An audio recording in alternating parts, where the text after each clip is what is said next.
Hello everyone, welcome to Sati in UK. I hope कि आप सबके सब ठीक होंगे। So in this video I would be telling you guys about the 6 benefits of studying in abroad. तो let's start. हम सबको ये होता है कि यार हमें मास्टर्स करनी है, हम इंडिया से करें या अब्रॉड से करें। सेम कन्फ्यूजन मेरे साथ भी थी। Approx last year I was in a phase जहाँ पे आई हैड टू डिसाइड कि मुझे मास्टर्स करनी है, तो फिर मैं इंडिया से करूँ या अब्रॉड से करूँ, बट फाइनली मैंने अब्रॉड चूज किया। So let me tell you why. All right, तो पहला रीजन मेरी तरफ से आता है एलिजिबिलिटी क्राइटेरिया। राइट, अगर आपको इंडिया में एमबीए करनी है तो आपको कैट वगैरह का जो एग्ज़ाम होता है वो देना पड़ेगा, विच इज़ वेरी कॉम्पिटिटिव। ठीक है, उसमें आपकी परसेंटाइल हाई आनी चाहिए, तभी आप जो क्रीम लेयर वाले कॉलेजेस होते हैं, बी स्कूल्स होते हैं, आप उनमें जा पाओगे। राइट, तो पहली चीज़ तो ये थी। अब्रॉड में क्या है कि आपको जीमैट देना है, पीटी देना है, आइल्स देना है, विच इज़ कैट के कंपैरेटिवली इजी होता है। ठीक है, जैसे मैं अपनी बात करूँ, मैंने आइल्स दिया था, मेरे 7 बैंड्स इन ईच सेक्शन आए थे। तो इसमें क्या है कि आपको केवल नॉर्मल इंग्लिश स्पीकिंग से रिलेटेड ही आपको वर्क करना है, but CAT is way more deeper. Right, तो फर्स्ट ऑफ ऑल कि जो प्रिपरेशन वगैरह में टाइम लगता है, कैट में आपको प्योर प्योर डेडिकेशन देनी है, जो कि आइल्स पीटी में शॉर्टर टाइम के लिए देनी है, लेकिन कैट में वो लॉन्गर टाइम के लिए देनी होती है। तो मेरे केस में मेरे पास इतना टाइम नहीं था कि मैं 1 डेढ़ साल में प्रिपरेशन करूँ कैट की, एंड देन उसके बाद मैं कैट का एग्ज़ाम दूँ। तो इसलिए I opted for IELTS, and then मैं मास्टर्स करने के लिए अब्रॉड मैंने चूज़ किया।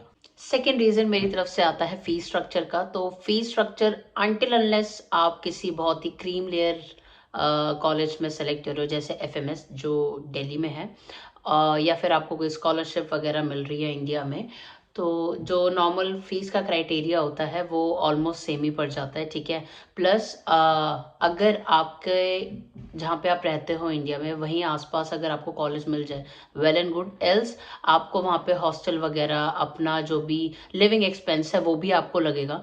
तो मेरे हिसाब से उतना कोई ज़्यादा डिफरेंस बैठता नहीं है। तो थर्ड रीज़न मेरी तरफ से आता है इंटरनेशनल एक्सपोजर का। तो आप जब भी स्टडी के लिए अब्रॉड मूव होते हो, ठीक है, स्टडी या वर्क के लिए आप मूव होते हो, तो आप हर नेशनैलिटी के बंदे को मिलते हो। राइट, आपको यहाँ पे एशियन बंदे भी मिलेंगे, पाकिस्तान, बांग्लादेश, इंडिया। ठीक है, देन आपको यूरोप के बंदे भी मिलेंगे, आपको यूके के बंदे भी मिलेंगे, एंड कनाडा, ऑस्ट्रेलिया, यूएस। तो एक आपको जो एटमॉस्फेयर मिलता है, ठीक है, वो मिक्स्ड कल्चर्स का मिलता है, जहाँ पे बेनिफिट ये होता है कि हम लोग उनके कल्चर्स को, उनके जो चीज़ें एक्सपीरियंस वो शेयर करते हैं अपनी कंट्री से रिलेटेड, या उन्होंने कहीं ट्रैवल किया होता है। ठीक है, तो हमें उन सब चीज़ों की भी नॉलेज मिलती है, एंड बहुत अच्छा हमें एक्सपोजर मिलता है on international level. Fourth reason मैं देना चाहूंगी कि डाइवर्सिफाइड फैकल्टी। ठीक है, यहाँ पे जो टीचर्स है आपको वो भी डाइवर्सिफाइड मिलेंगे। ठीक है, क्योंकि जैसे मैं अपनी बात करूँ, मेरे कुछ टीचर्स यूके के ही हैं, कुछ पाकिस्तान के हैं, एक टीचर मेरी वियतनाम से थी। तो काफ़ी मुझे डाइवर्सिफाइड और वर्ल्ड क्लास फैकल्टी मिलती है। ठीक है, उनके पढ़ने का तरीका, उनकी रिसर्चेस, उन सब के बारे में हमें पता चलता है। मोस्टली जितने भी मेरे टीचर्स अभी तक यहाँ पे मुझे मिले हैं, दे ऑल आर पीएचडीज। सो उन्होंने अपने फील्ड में रिसर्च करी हुई है, जिसके हिसाब से वो हमारे साथ अपनी रिसर्च स्किल्स वगैरह, या जो भी उनके पेपर वगैरह पब्लिश हुए हैं, वो सारे के सारे वो हमारे साथ शेयर करते हैं। तो बेनिफिट ये है कि आपको जो फैकल्टी मिलेगी वो भी डाइवर्सिफाइड होगी, एंड आपको उनका भी एक्सपोजर मिलेगा। नेक्स्ट बेनिफिट जो मैं शेयर करना चाहूँगी वो है out of the box thinking.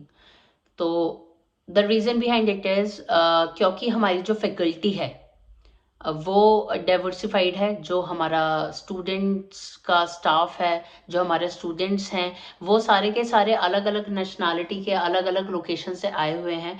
तो जब भी आप कोई भी ग्रुप डिस्कशन वगैरह टीचर करवाता है, या फिर आप खुद करने बैठते हो, तो हर कोई अपनी अपनी सिचुएशंस, अपना अपना एक्सपीरियंस शेयर करता है। तो ऑटोमेटिकली आपकी जो थिंकिंग है वो आउट ऑफ द बॉक्स जाने लग जाती है। हम केवल एक पर्सपेक्टिव से नहीं सोचते, हम बहुत सारे एस्पेक्ट को साथ में लेके देन चीज़ें हम सोचते हैं। So now last but most important, we are on our own, ठीक है। तो आप यहाँ पे जब आते हो तो हमें पता है कि भाई हमारे लिए हम ही हैं, ठीक है। दो यहाँ पे अच्छा खासा ग्रुप सर्कल बन जाता है फ्रेंड्स का, ठीक है। जान पहचान होने लग जाती है, लेकिन जब हमें पता है कि हम यहाँ पे अकेले आए हुए हैं तो वी पुश आवरसेल्व्स मोर, ठीक है। नई चीज़ें सीखना, ठीक है, नई नई जगह जाना, नई नई प्रोसीजर्स को सीखना। तो जब बंदा अकेला होता है ना और उसको पता है कि चीज़ें एट द एंड उसी को देखनी है, तो वो अपने आप को थोड़ा ज़्यादा पुश करता है। तो this is the last and one of the most important benefit to study abroad. तो आई नो कि जो जो स्टूडेंट यहाँ पे अब्रॉड पढ़ने आया हुआ है, राइट, उनके पास और भी रीजंस होंगे। सो मुझे टॉप में यही रीजंस मिले, right, to share with you guys. But just in case अगर आप लोगों के पास कोई इंटरनेशनल स्टूडेंट इस वीडियो को देख रहा है and they have their own reasons, they can surely share those reasons with us in the comment section. And thank you so much for your time and video देखने के लिए. So thank you, and please like, comment and subscribe to the channel. Let's meet in the next video now.